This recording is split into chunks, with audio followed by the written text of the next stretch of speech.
Dear friends, I'm very happy to gather you here, and I'm very grateful to our director that I have the opportunity to invite all of you to the conference celebrating 19th anniversary of Warsaw Ethnology.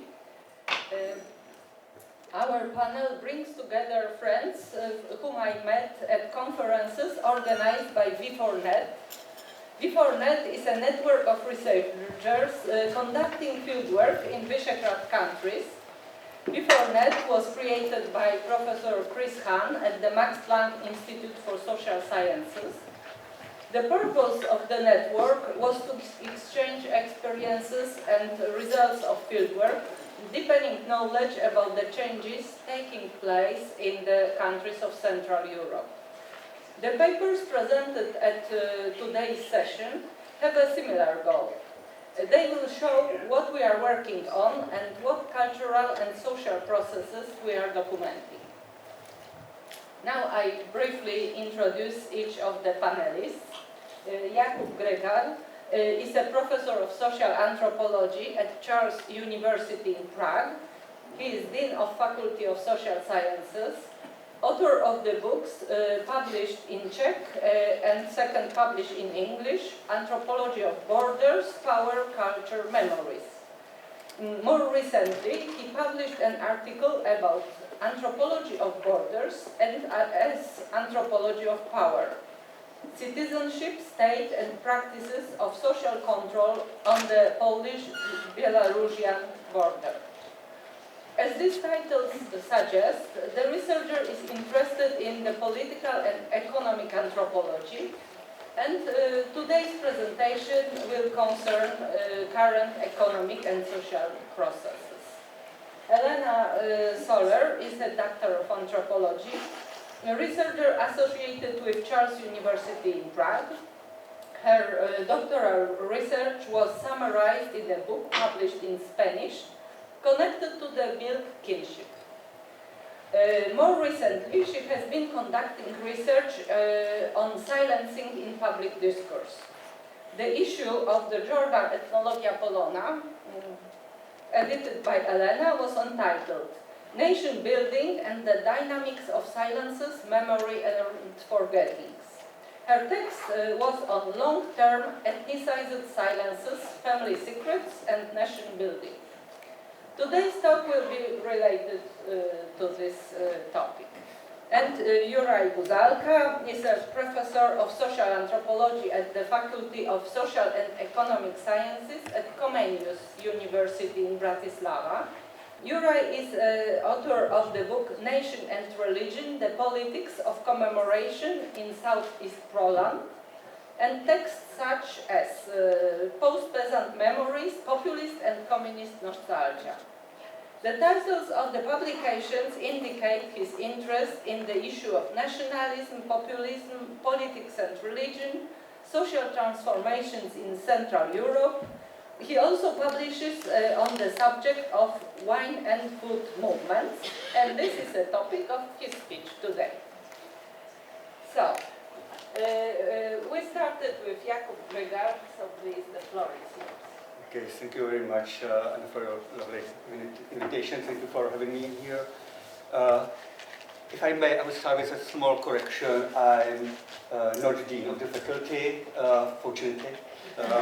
It's true that I'm involved in applied bureaucracy, but as a head of the department of sociology, not as a dean.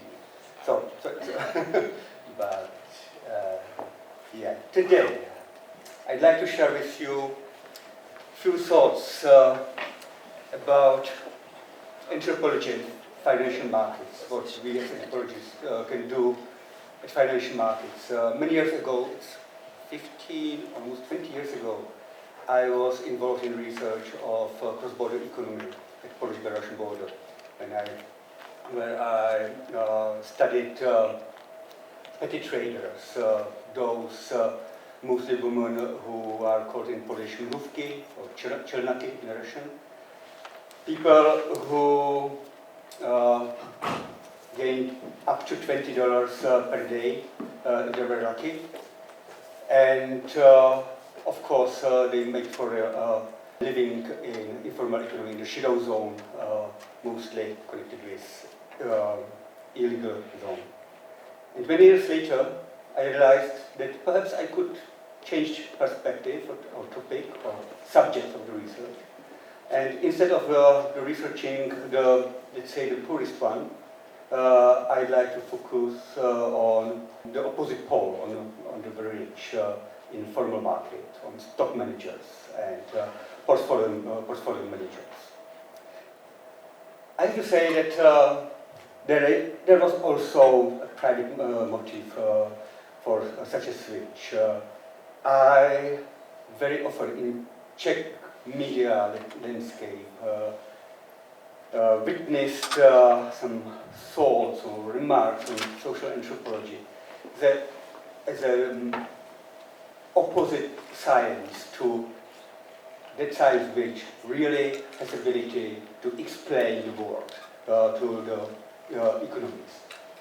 And really in many texts in pop culture, like in the Blue Jasmine movie by Woody Allen. I don't know if you have already had the occasion to see it. It's maybe 5-10 years old movie. But the main character, the Jasmine, is a character which is internally confused, emotionally unstable, constantly looking back at the past, unsure of herself. And by education, she's an anthropologist. On the other side of the pole are the economists, members of completely different tribe than is it mine. They dress differently, speak a different language, have different rituals, produce different images. So they are the others to me as to anthropologists. And in joint discussions with these economists, we don't we as anthropologists, we don't much follow each other with yes and therefore, but rather with yes, but also, and it makes, and it speaks for itself. Well, and there is also one much more serious reason why I focused on the stock markets and anthropology of stock markets. And this, the rising interest among Czech public in this mode of investment. In fact, I think it's quite surprising because we in Czechia we have quite strong experience with investment at stock markets during voucher privatization at the beginning of the 90s.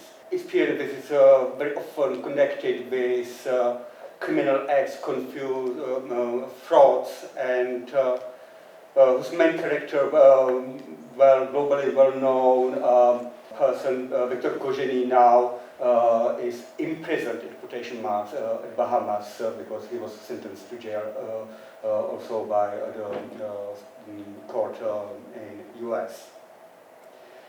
But this experience with voucher privatizations for many Czechs created a very significant distance to stock markets, and something which is starting to be changed during the pandemic, when a lot of people saw a necessity to mitigate the effects of inflation, and also to react to uncertainty of state pensions.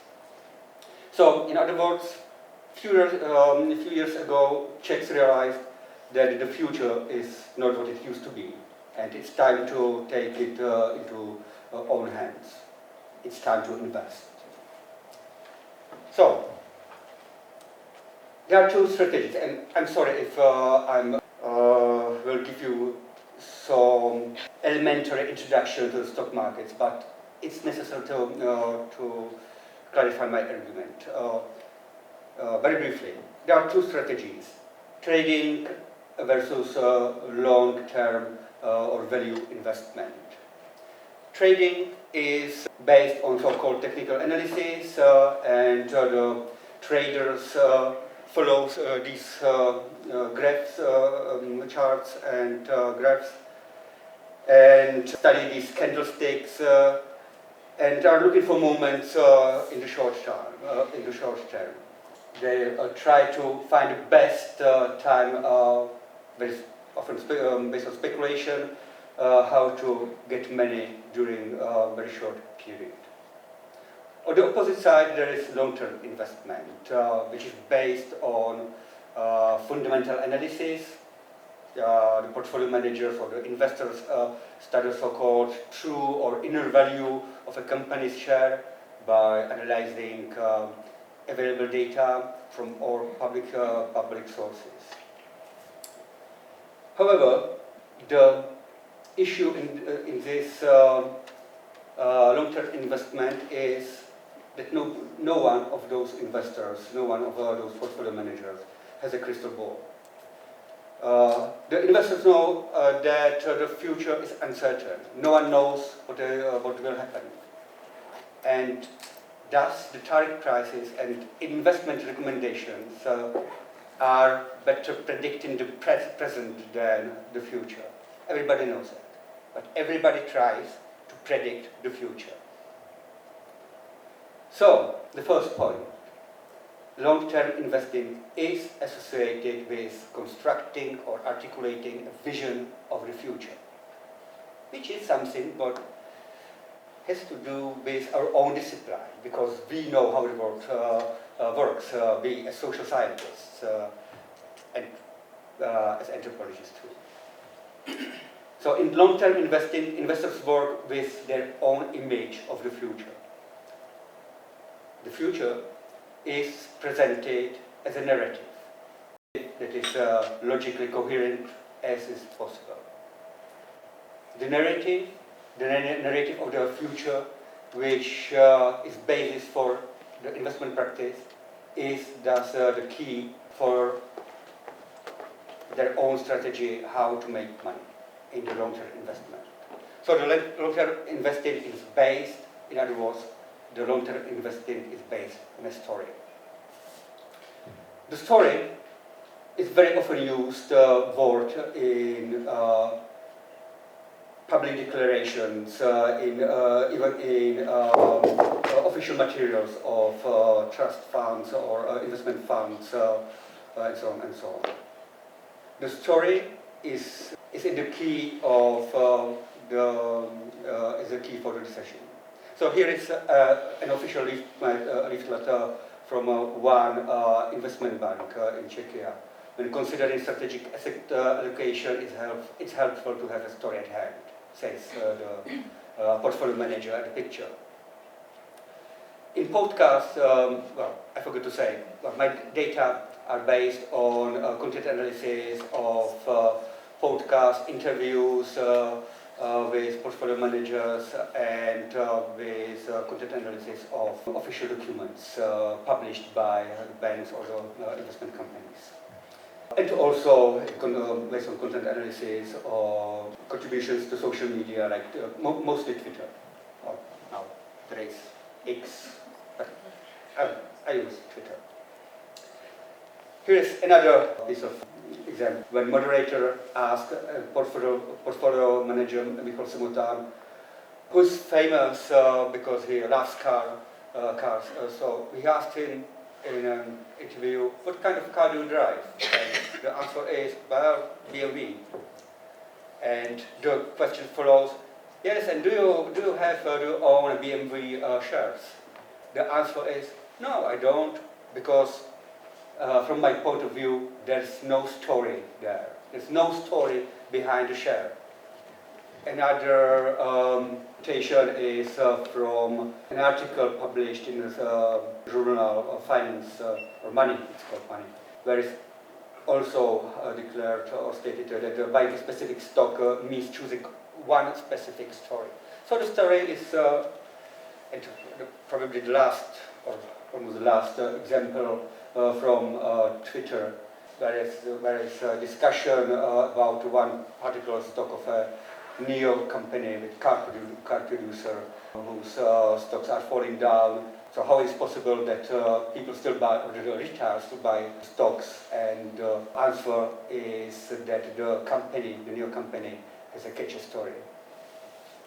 And finally, official material from an investment fund from the United States, where the narration, power, story words are keywords in all the message. So, the question is, what is the story here? Is it just a metaphor, or is it something more?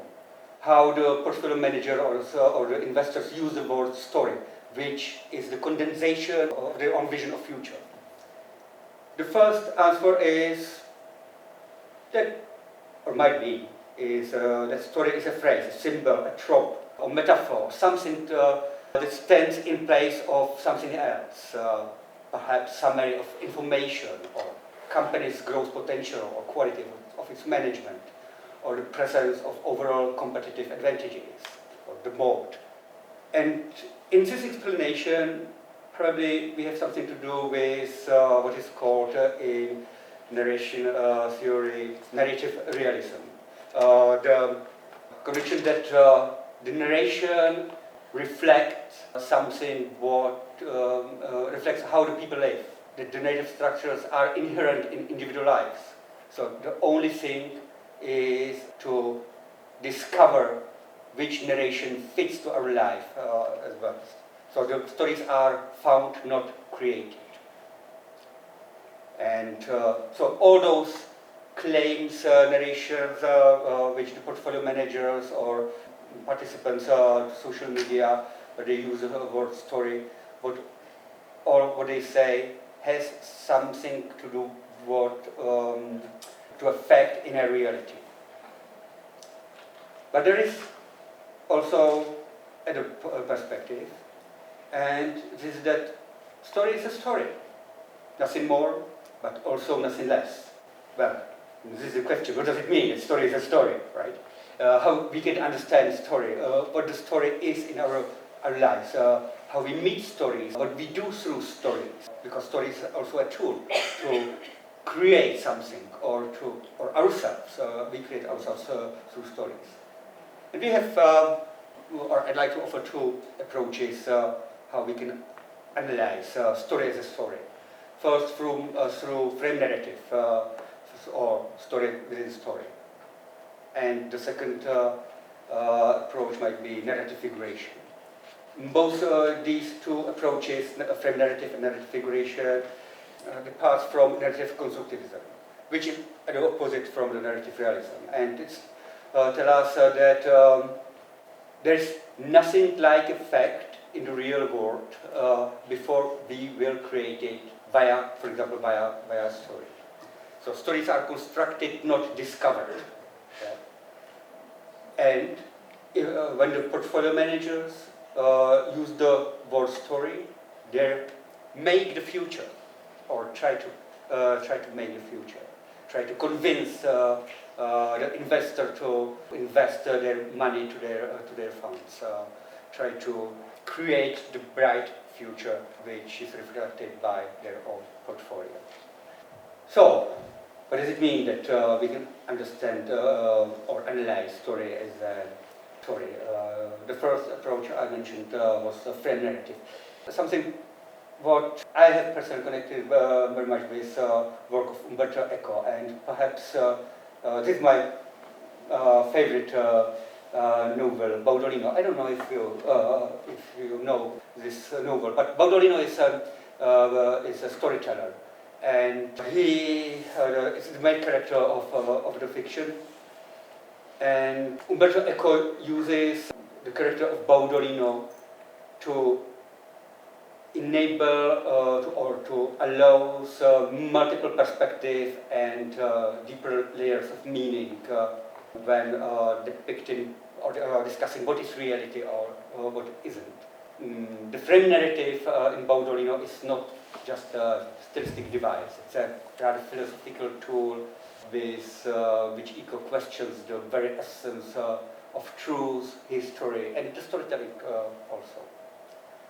So the truth is relativized through the narrator. Perhaps this is the main lesson I have from reading the Baudolino as a possible explanation. What does it mean, story for portfolio managers? It also, the second possible approach is through the term narrative figuration, which is more connected to Paul Grygar and his time and narration. Grygar discuss narrative figuration as a term which connects the past and identity of the narrator.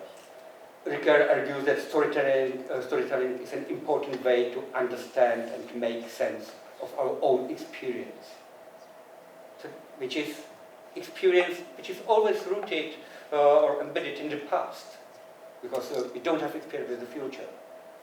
Grygar brings to my thinking about these topics the retrospective view.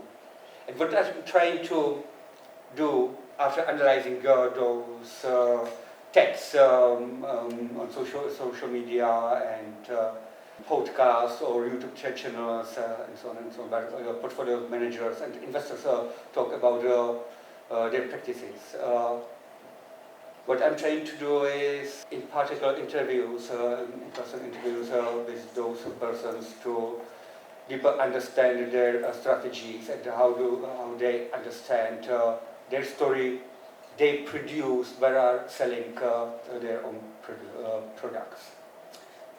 The next step, which is in front of me, there's also one understanding of story I have in mind, and this is that the story might be a tool for maintaining organizational cohesion, to maintain cohesion of the investment companies and their reputation. So, but this is something what is still in front of me. But to conclude, because I'm promising the title that I'll be short, the long-term investing is based on a story. And we must take the story seriously. It's a cultural product reflecting the past and the past experiences. And this understanding of narrative aspect of the story undermines, or in the language of the economists, shorten common understanding of the economics or of the investment practices. So, thank you for your attention. Thank you.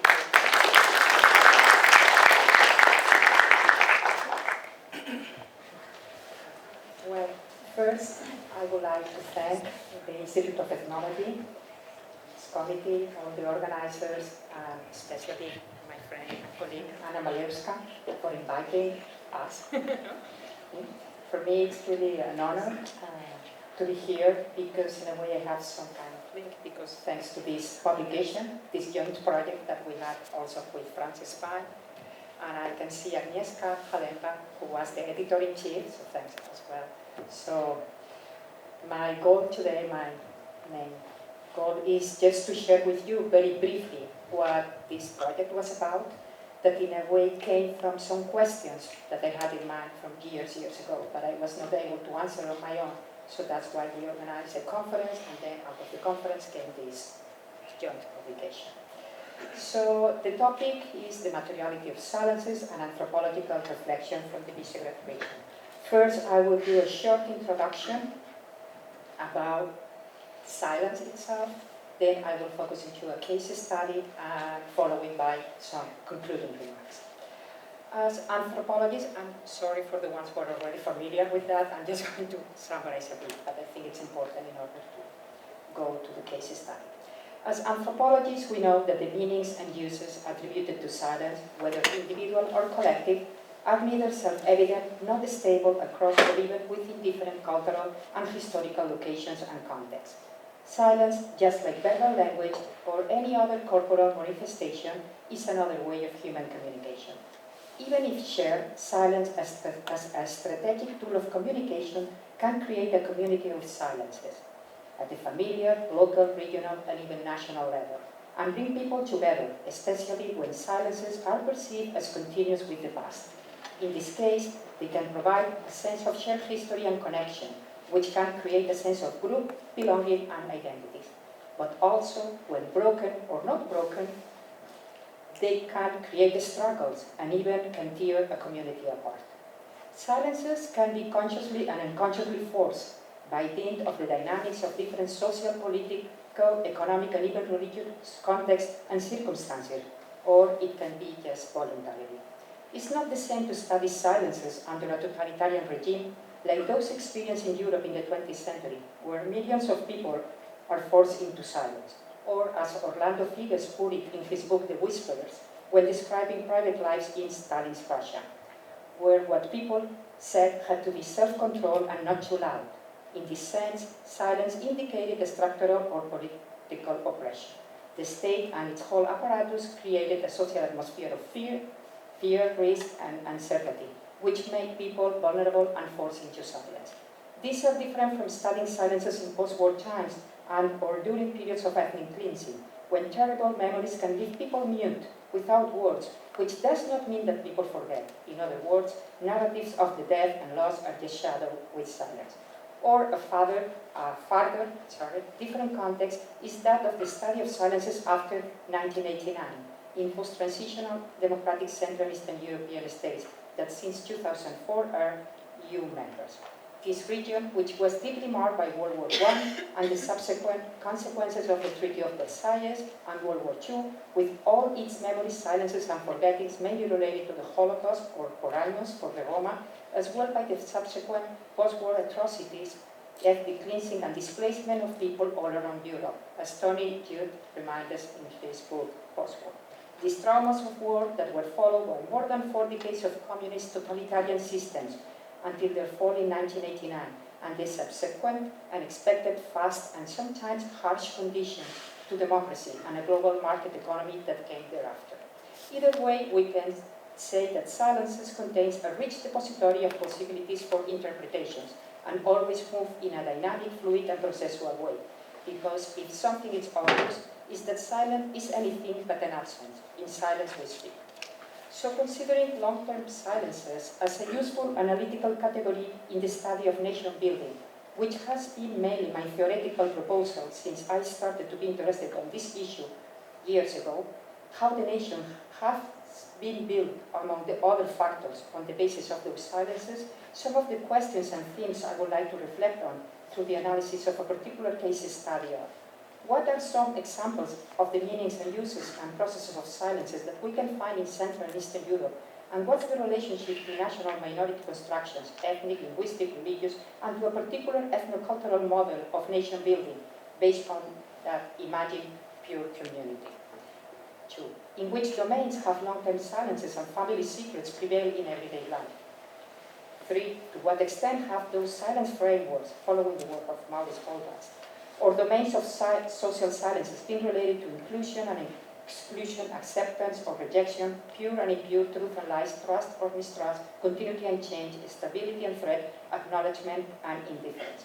4. Why and how they are used and even abused? Can we talk about the political instrumentalization of silence? 5. What role do emotions play in silence practices? What do people experience? Happiness, sadness, shame, sorrow, relief, nostalgia? 6. What if people are possessed by a story they cannot tell, and some sorrows are held in silence? In other words, to what extent the unspeakable and or unsaid matter in the shaping of people's subjectivities? 7. In which sense do those silences that are semantically related to secrecy or covered secrets, and that can be broken or not, but if broken, we will need the listening, be understood and used as strategies and resources of protection, care, refugee, resistance, contestation, and or even revenge in order to give answers to traumatic or just difficult situations? 8. How does the legitimization of silence with its different meaning, uses, and sometimes even abuses, and I'm thinking about the work of Margaret Macmillan, become imagined and constructed under the different power relationships, contexts, and situations? 9. Can silence, despite its abstraction, be discussed the same as memory from its materiality, the materiality of silences? And 10, and finally, following the work of Kendall Phillips and Mitchell when talking about global memoryscapes, what happens when those shared silences or public silences are no longer grounded within the confines of traditional nation-states and they reach different European or globalized frameworks, and I will add temporalities. So even though all questions are interrelated, in this short presentation, I just would like to focus mainly on the issue of the materiality of silences. In other words, how those silencescapes, such as ruins, traces, empty villages, or even mass graves, those landscapes of terror, as the Spanish anthropologist Francisco Fernández would call, speak for themselves, relate to, or even define the context around them. In order to do that, as an example, it will briefly analyze the case of Leti Roma Gypsy forced labor camp and the long-term silence Roma Holocaust, or AIMOS, within the time of the Protectorate of Bohemian Moravia in the Czech lands during World War II. The main question here is, how did we move from a silence escape once the forced labor camp was completely destroyed after the war, to a contested escape, especially when a pig farm was erected nearby in the 70s during communist times, and finally to a dignified memory escape in post-1989. In fact, nowadays, after the pressure of the European Union Council, NGOs, and Roma survivors and their families, among other sectors of society, this Holocaust memorial for Roma and Sinti includes a dignified place of remembrance and a visitor center with a permanent exhibition, which was finally opened to the public in May 2024 at the site of the former camp. But before reflecting on the dynamics between silences, memory, and forgettings related to the site of this former labor camp, where many Roma perished either there or after being sent to Auschwitz, and its relation to nation building, it would be important to briefly sum up about the functioning of that camp and its historical context. In March 1939, the German troops occupied the Czech part of this country, known as Czechoslovakia since 1918, and Bohemia and Moravia were declared to be a German protectorate, while Slovakia, for the first time in history, became an independent state under Nazi rule. Among the forced camps for Roma that functioned during Nazi protectorate, we found the labor camps of Lety in South Bohemia and Hodonín in Moravia. In relation to the Lety camp, we can say that in August 1942 it was converted into a special detention camp in which whole families with women and children, even older people and sick ones, were imprisoned just for being Roma and therefore considered by the authorities not only as asocials but as well, according to the classificatory racial system of the Nazi regime, as a racially inferior group. As expected under a totalitarian regime, the camp living conditions were very difficult because of the deprivation of freedom and the lack of sanitation, scarcity of food, and other facilities for such a number of people who exceeded the spatial capacity of the camp. All these harsh conditions, among other factors, like the prisoners' slave work, mainly on the construction of highways and the working in the agriculture, were the ones that facilitated the spread of diseases and death within the camp. At the closure of the camp, it's estimated that from the 1,309 people who were interned, around 300 died there, mostly women and children. 326 survived because they were either released or able to escape, while the remaining ones were forcibly transported to the concentration camps of Auschwitz I and II. In total, after the war, out of 5,830 persons that were registered as gypsies, Cigana, in the Nazi protectorate of Bohemia and Moravia, only less than 600 survived. It meant that around 90% of the Romani of the Czech lands and Sinti population, some of them refugees from Germany, who used to live in the Czech lands at the time, were exterminated. After the war and the coup d'etat of 1948, the existence of this camp, which was already destroyed, and the Roma Holocaust was almost forgotten and officially silenced by the Communist Party of Czechoslovakia. Even in 1972, the state approved the construction of an industrial pig farm near the former Roma camp of Lety.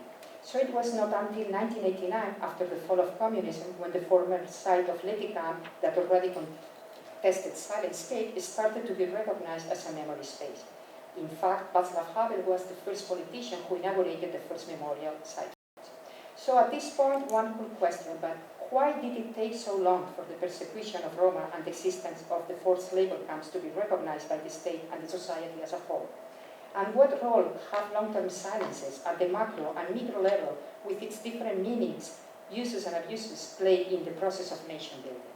One of the possible explanations of all those controversial and in some of the cases politicized silences can be the ongoing discrimination of the Roma across Central and Eastern Europe, considering that they always have been the ignored and silenced ones, those people without history, as Wolf would say.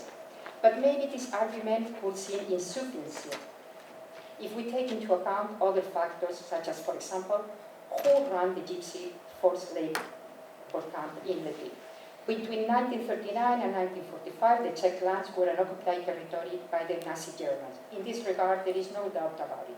However, according to the survivors' narratives, among other archive sources, there is evidence that most of the camp survivors were Czech locals recruited from the police force of the Protectorate of Bohemia and Moravia, who behaved against their co-nationals, Czech Roma.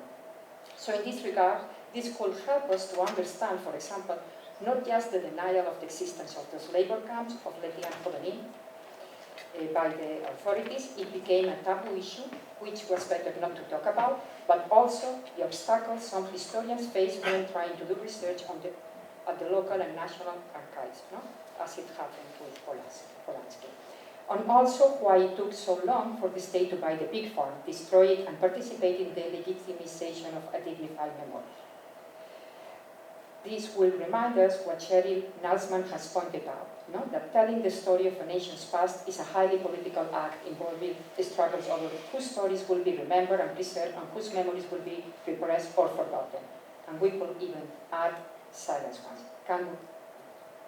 At present, the national official version that lasted for decades in the end has been questioned, and it's quite that after the evidence of the facts, many politicians have shifted their position from long-term silences and silencing to a final state recognition, and even more recently to an official acceptance of its part of responsibility of what happened in the time. If this shift took place at the official and institutional level, on the other side, from below, we also have seen a shift when moving from a silence and self-silencing to breaking off and speaking out. After the war, many survivors and their families, due to prejudices and fear, felt forced to silence, or as an informant told me, chose this option voluntarily with the hope that forgetting these traumatic and painful memories would help him moving on. Silence, in this sense, meant safety and protection. In this regard, that we must not forget that even the survivors that wanted to talk, speaking, requires the listening, and at those times the policy of the Communist Party was that the Roma, such as any other minority, should assimilate. It meant that the social and political context was not the appropriate one. It did not facilitate the willingness to listen the Roma and engage into dialogue. However, the turning point came once the controversial pig farm was constructed in the 70s, as it was considered as an offense to the victim. It was not the right location. Since then, until quite recently, the former site of the labor force camp had brought all kind of debate, converting this initially silent escape into a struggle and contested escape, claiming for a memory and dignified memory site. The Roma survivors and their families, along with other NGOs at the local, national, and transnational level, among other sectors of society, with the support even of academic researchers, have been fighting for breaking these long-term silences in order to know the truth, honor the victims, and give social visibility to the issue. In this regard, it's worth mentioning the work of Zibor Nietzsche, Emeritus Professor of History at Masaryk University in Brno, who was the first in Czechoslovakia to study the Nazi persecution of Roma, Paul Polanski, who first wrote about the existence of those camps in the Czech lands, and Jana Horvátová, the director of the Roma Museum in Brno.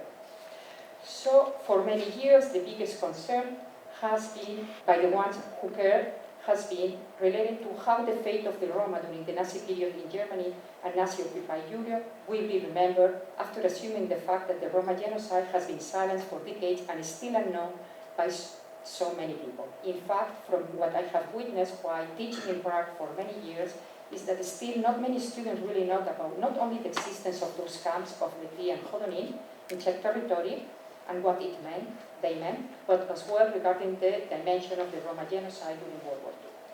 That's why, even though breaking those long-term silences of the archives and give voice to the Roma survivors and its families and spread the findings of the researchers through publications, organizations of seminars and conferences has been necessary steps in order to look for the truth and even get historical reparation and compensation for the victims.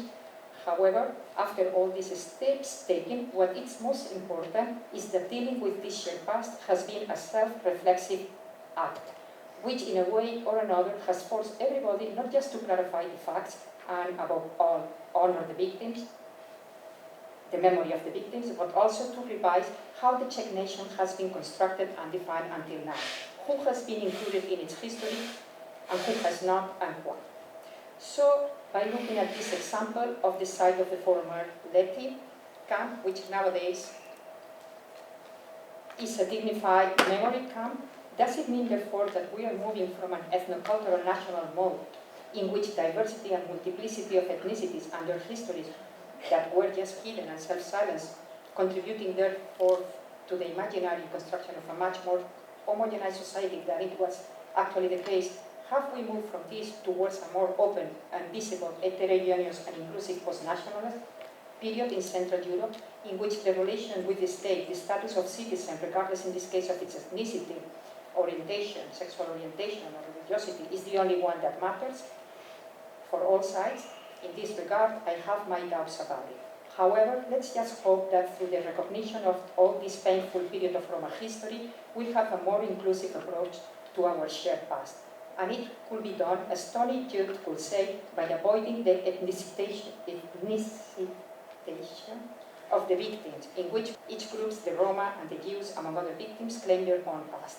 Having in mind that Roma history, the same as the Jewish history among other groups, and the suffering of its people, even though it may sound contradictory sometimes, it's also part of our Czech history, the European history, and the world one.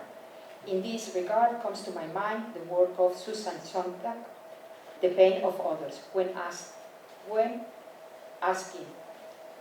she was saying that it's only by recognizing that any human suffering, it's important, just by the fact that it has been provoked by humans themselves. So it should concern, in a way, all of us.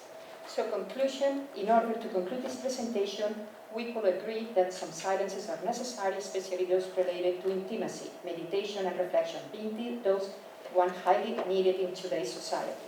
And that there are even some moments and events when silence is demanded during social interaction, as for example during the practice of some ritual prayers. However, it has come to my attention that there are other types of silences, disturbing silences in Central and Eastern Europe, as in many other parts of the world, of course, that are significantly different from all these meaning already mentioned. Silences and silencing that in some of the cases have even been strategically passed from generation to generation because maybe they have not found a secure context to be broken and revealed, even within our democratic European societies. And that illustrates, therefore, the ongoing process of tracing symbolical mental barriers of belonging and exclusion, this feeling of being forced to feel out of place among its population. Multiple daily long-term silences and undercover secrets, I believe, are not taken sufficiently into consideration in nationalist and anthropological studies. However, if these were to be fully recognized, gathered, and analyzed, even if it's in its material form, such silences could bring new insights into how the different modern states have been and are being built in this part of Europe. How this process of othering, this us versus them, has been performed in an inclusive or an exclusive way. Do we have space for the recognition of difference and mixed and multiple identities, like those of Czech Roma, in the overall sense? In this respect, I believe that through looking at the dynamics relationships between long-term silences with their different meaning, temporalities, uses, and even abuses, when broken or not, and nation building, which has been the goal of this presentation, we can learn not just about the quality of our democracies, but also about our past. Where do we come from, where we are now, and at least in terms of a warning due to the rise of xenophobic forms of populism and radical nationalist sentiments in the European Union and worldwide, in which all Roma, Jewish, among other silences, and new ethnicized silences and self-silences are on the rise, where we are going. Thank you, and I apologize for my English, I know that.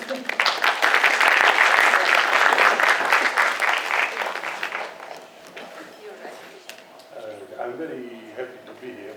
It's like coming home in a way.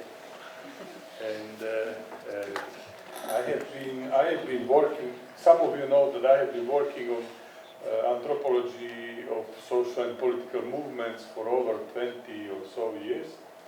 And all the time I have been dealing with it from a kind of position, like some kind of pathology of democracy. Or I very much follow either the political science approach to it or our, let's say, more political economy-oriented friends.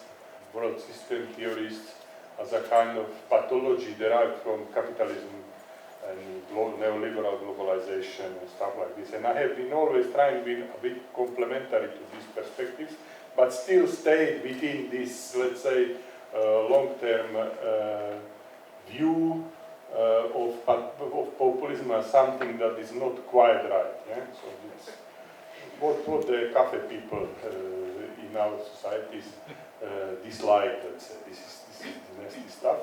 So I tried then, after a while, like of course Chris Hahn was mentioned already, but he's the one who we discussed with Marcin Lubaš over the break, who brought an excellent rereading of Karl Polanyi to the discussion, and I was privileged to contribute with one article about Slovakia and about our dear president, female president.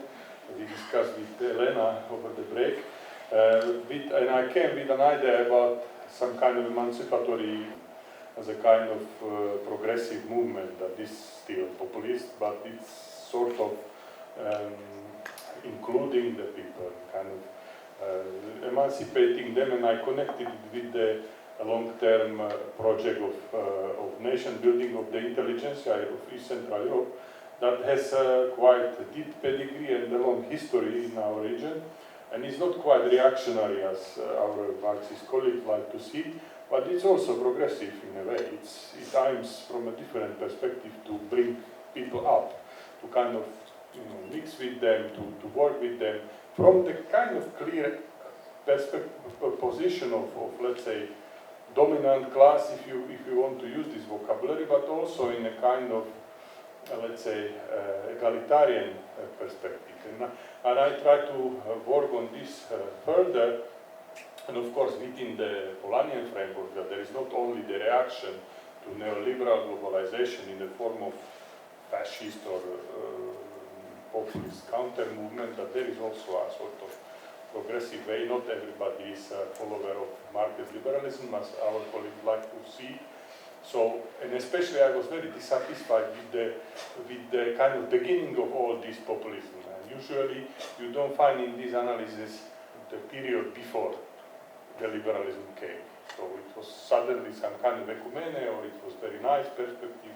Everybody loved each other. There was no populism before capitalism in Eastern Europe, because there was communism. So, and I kind of puzzled with this, and I came, you know, something happened, and it all went wrong after 1989. So I tried to think, and then I came in my later works with this perspective on popular economy, and a kind of actual popular economy and the representation of livelihood that is the basis for populist mobilization in Eastern Europe.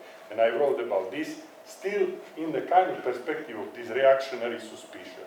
I would say, oh, this is something wrong. This is not, you know, not quite modern. It's not liberal, not something. And then I said, this is all wrong, and we need to look at populism from the positive perspective. It's something what brings our societies up, which is about the emancipatory movement, and we have to look at progressive populism.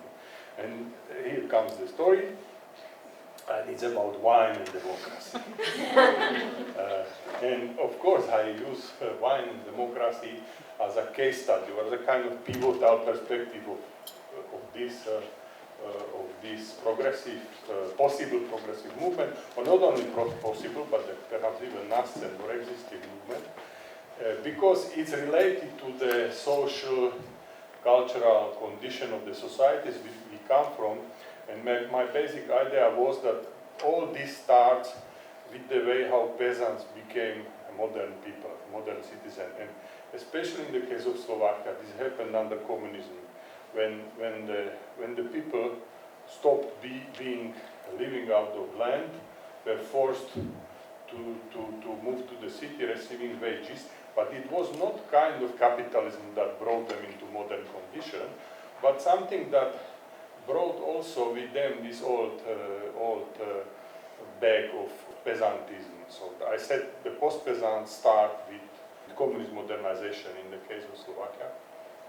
So if this was the case, we also need to look at kind of post-socialist version of, let's say, progressive emancipatory movement that is working with this, some might say nostalgia, some might say political culture, might use the political scientist, the word.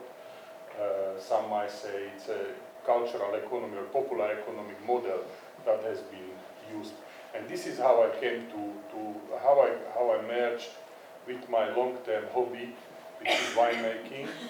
And for over 15 or so years, I became a member of the local wine association, and I have been working on wine movement on various levels. And here I just present some pictures from the, let's say, local level, from the village or villages in south-central Slovakia.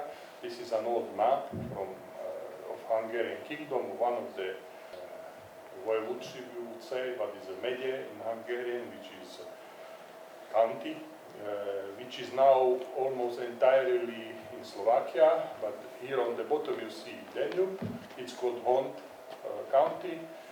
It's like 80 kilometers north of Budapest, where my vineyard is located.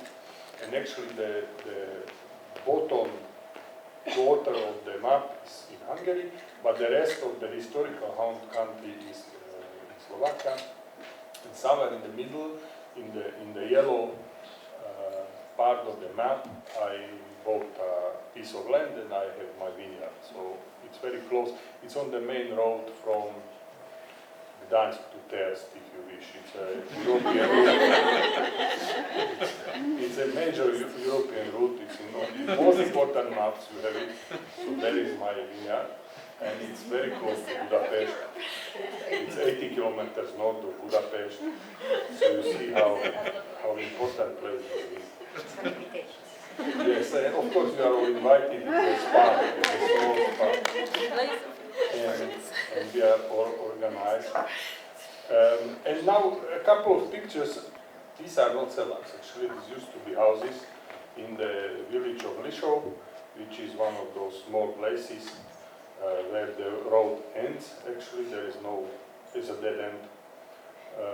And they have these vineyards. These are my friends helping me to build the vineyard. This is one of my friends who is producing wine of his own.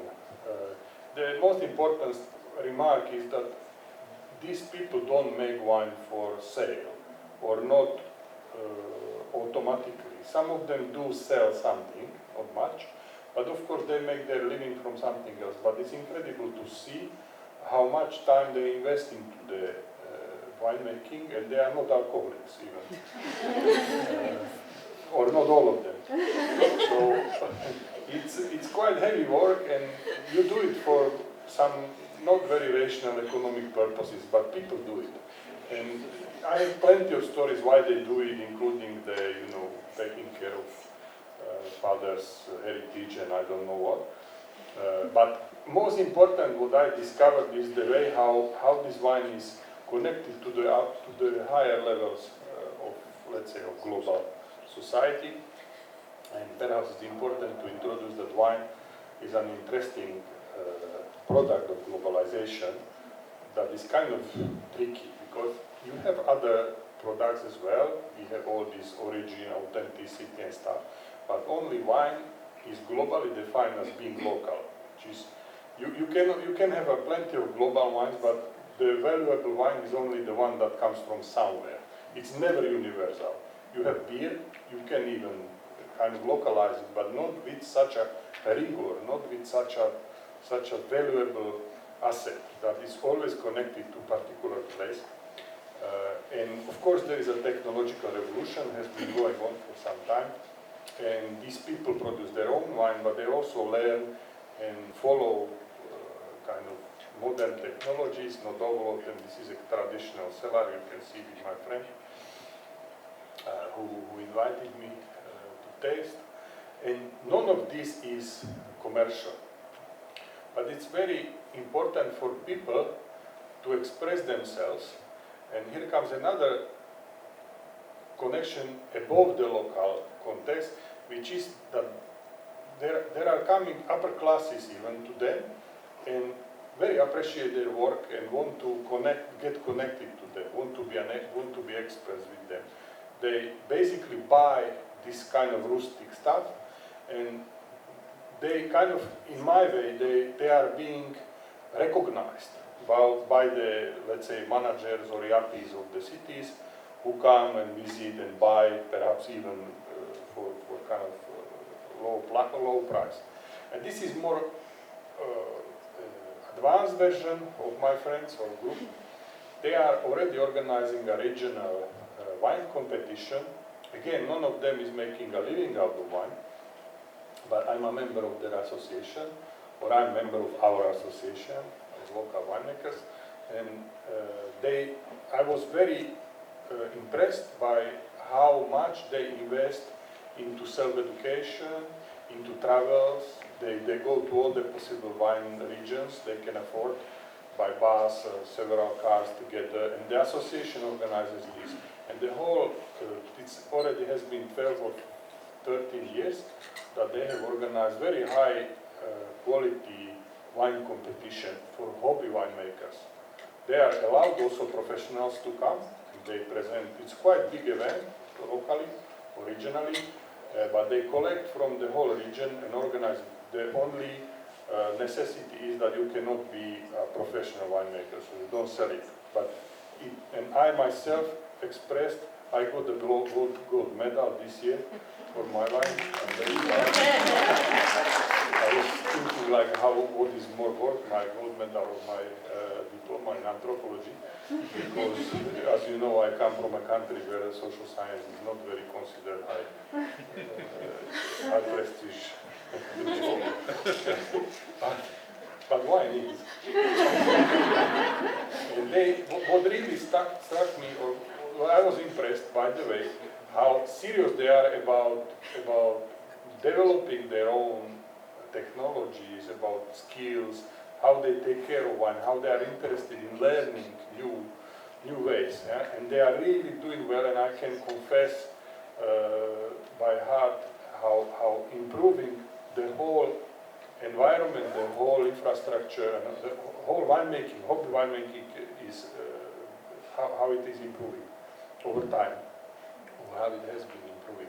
So this is the doyen in the middle, the old gentleman, and these are the friends who are responsible. This is a friend who passed away, unfortunately, recently, is my neighbor.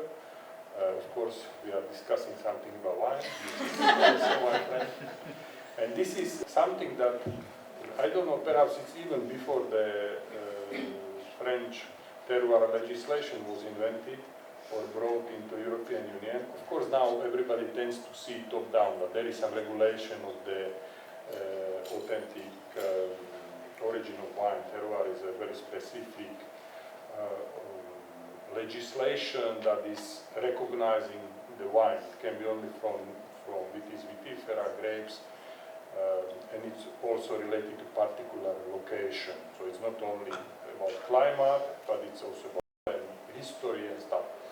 And these guys were organizing this event, this sort of terroir tasting of their village, without even knowing that there is a legislation about it, and they organized this old event for 30 or so years. And this is just from there. It's another regional festival that has grown very much. And this is the overview of the place. This is how it looks like there. It's near the main road to Budapest from Krakow. And we were happy to host our colleagues from Prague there in April this year and organized one of the small workshops in this area. It's called Sebechlebin. It's a kind of heritage site with small wine cellars in the country. So to wrap it up very briefly, I would like to use the example of winemaking, of this, especially the hobby winemaking, but I also have been participating in high-level international competitions where I try to understand what's the quality of wine and what's the value of wine. So there are the various levels which I connect together, and I realized it's a whole field work after a while. And I just tried to prove that basically by connecting these, let's say, nostalgia, heritage, and practices of, let's say, peasants, or making these post-peasants important for these urban consumers or these high managers who are the major consumers and trendsetters in winemaking.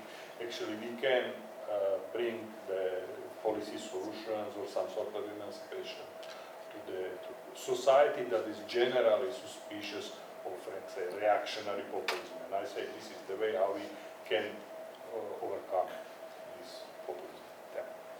Thank you very much.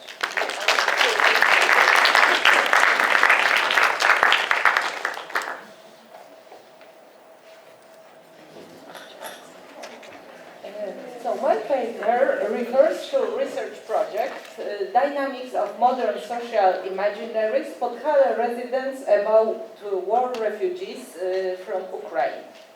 The full-scale invasion of Ukraine by Russian Federation in February 2022 triggered a huge wave of migration. During the first 6 months, about 6 million people fleeing war from Ukraine crossed Polish border. During this time, Polish society showed great openness and enthusiasm in help. Social activities have been described in anthropological literature with the term distributed humanitarianism. The rapid growth of mutual Polish-Ukrainian relations significantly changed the previous narratives and ideas about our eastern neighbors. The project was carried out in 2023-2024 as a part of ethnographic laboratory classes, mandatory for ethnology and cultural anthropology studies at the University of Warsaw. The research was carried out in the villages of the mountainous region of Podhale. In the village where our laboratory group was stationed, a collective accommodation was created in a rural excursion house, renovated and equipped with the help of the village community. About 50 people, mainly women and children, were accommodated there. The research technique included open interviews and observations. The interviews were structured by research disposition, individual for each student, corresponding to her or his topic. The conversations were supplemented by research in online spaces such as official websites or social media of district, commune, local schools, parishes, libraries, associations. The interviewees were selected at random without indicating gender and age, often using the snowball method. A total of 168 interviews were recorded. The fieldwork was conducted under my supervision by a 10-person group of students. Here, you have them and over there. Who recorded interviews, transcribed and interpreted them, leading to conclusions presented in their bachelor thesis. I will now present the preliminary research results of the project, providing the name of the student who worked on the individual topic on the slides. Ukrainian women as a mirror of Podhale women. The statements recorded in the field confirmed that treatment of refugee women described in sociological literature as victims of war, deprived of agency and requiring care. What was not written about was the observation that the refugees from Ukraine were a kind of a mirror in which the interviewees from Podhale saw themselves. The women from Podhale spoke of Ukrainian women as they are always done, meaning that the refugees wore full makeup every day, hairdressed hair, hybrid manicure, and an outfit maintained in a festive style. These observations provoked the interviewees to suggest that women from Ukraine do not devote due attention to work, which cannot be done without destroying such a perfect appearance. This excessive care for appearance, according to the interviewees, was fundamentally different from the Podhale models of woman as a working hard mother and housewife. Although these observations generally supported positive self-thinking, contact with the refugees sought in them the seed of uncertainty. As the weather, they should not take more care of their individual needs. In many interviews, the topic of Ukrainian women as a temptation was raised. The temptation trope was developed in the conversations by both women and men who expressed a very negative assessment to such behavior. The potential possibility of a relationship with a Ukrainian woman was considered a threat to Podhale families, which constitute one of the most important values in Podhale. Male duties and double standards. The male duties declared in the interviews continued the traditional pattern of the man being a breadwinner for the family, increasing prosperity of the household in multi-generational perspective, and defending the homeland. In the situation of war, the interviews showed a turn between the male duties toward family and toward the homeland. Each of the interviewees declared their willingness to ensure the safety of their family, especially in wartime conditions. But only some of them spoke about the need to fight in defense of the homeland. Objections related to the need to serve the homeland concerned only Polish citizens. In relation to Ukrainian citizens, the interviewees have no doubts. The men in the prime of life should fight and die for their country. While the escape of women and children was considered an ethically legitimate strategy, men fleeing from attacked Ukraine or evading military service were assessed negatively.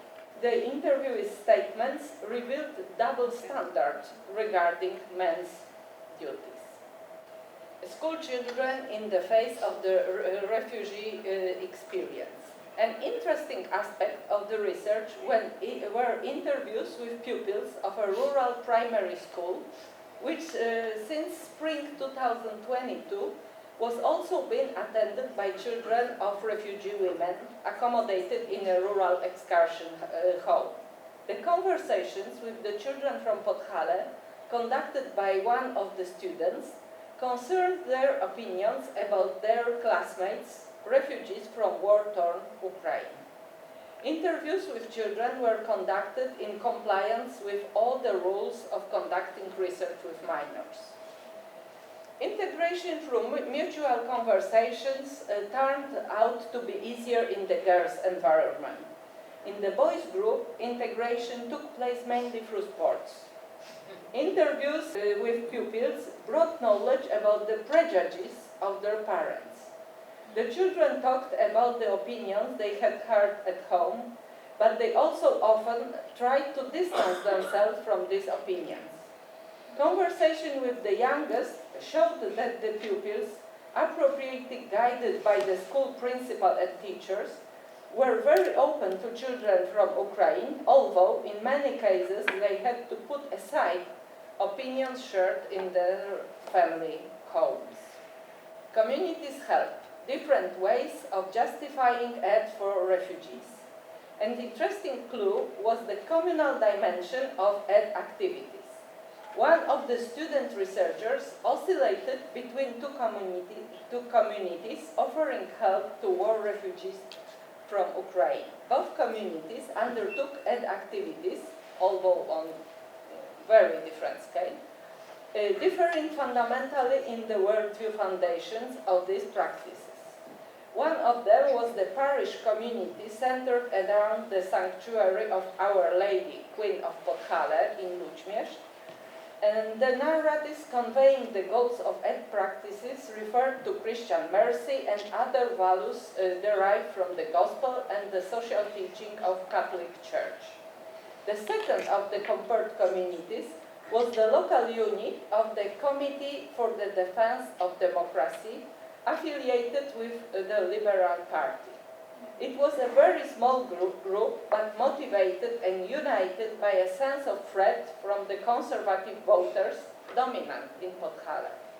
This community expressed its motivations by avoiding references to religion. It referred to the moral obligation to accept refugees, resulting from the universal fear of war violence.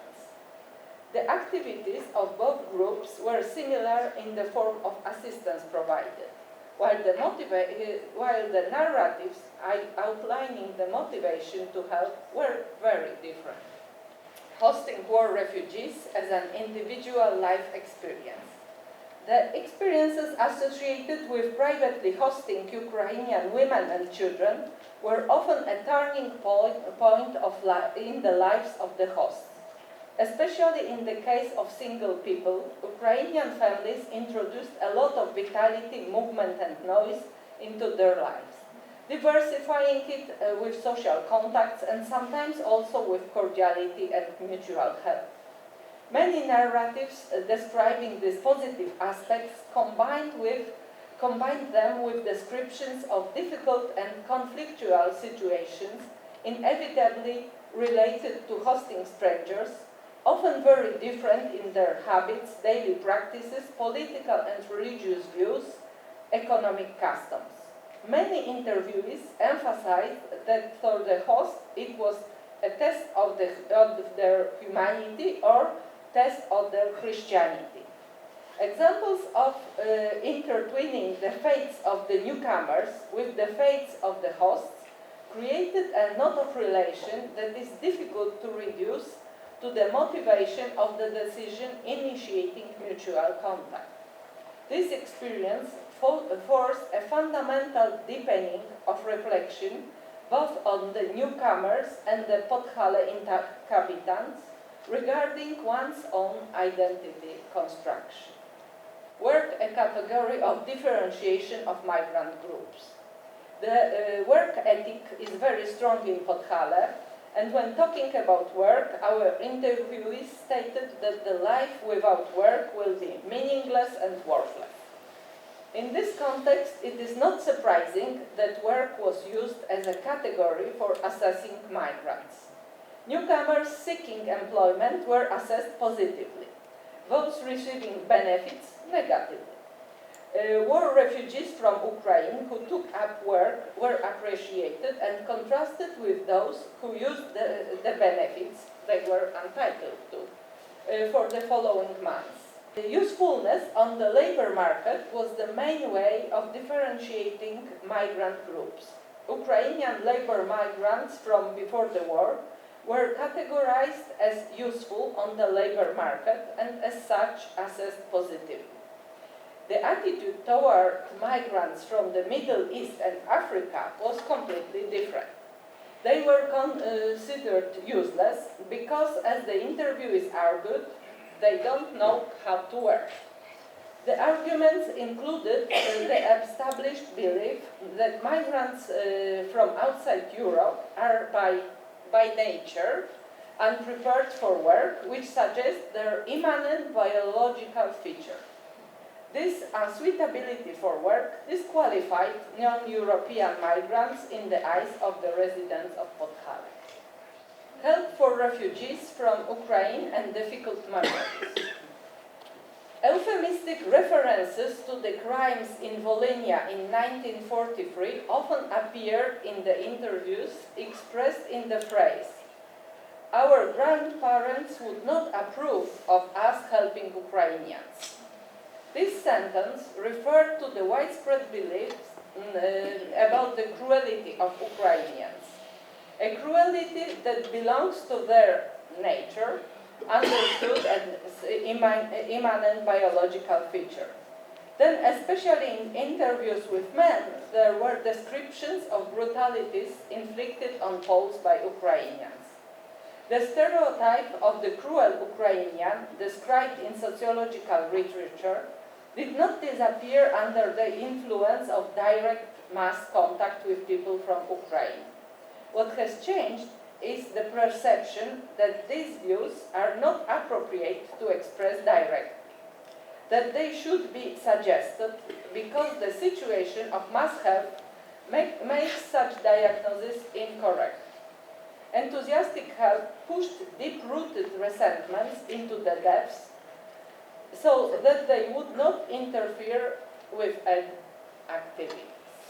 And the last subject is geopolitical conspiracy discourses. The overall framework for considering war refugees were geopolitical conspiracy discourses. Narratives on this topic were most often recorded at the Nowy-Targ marketplace, usually in conversations with men. The interviewees explained the secrets of geopolitical dependencies, emphasizing the defenselessness of the recipients of media, which was captured in the words, "People are like a flock of sheep. They swallow everything the media tells them." From this mass of thoughtless consumers of media coverage, the interviewees distinguished themselves: insightful, independent, and critically thinking individuals. In the geopolitical reshuffles outlined in the interviews, with incredible verve, the Jewish people played an important role. This term referred to a very unclearly defined group, which was usually attributed with exclusivity. According to the interviewees, this elite is recognizable by the fact that it acts in its own interest and to the detriment of ordinary people. The decisions of this elite of influence are behind the war in Ukraine and in Israel, not to mention other countries in the Middle East. Narratives that outlined a broad geopolitical perspective showed war refugees from Ukraine as victims of forces acting above them in fatalistic ways.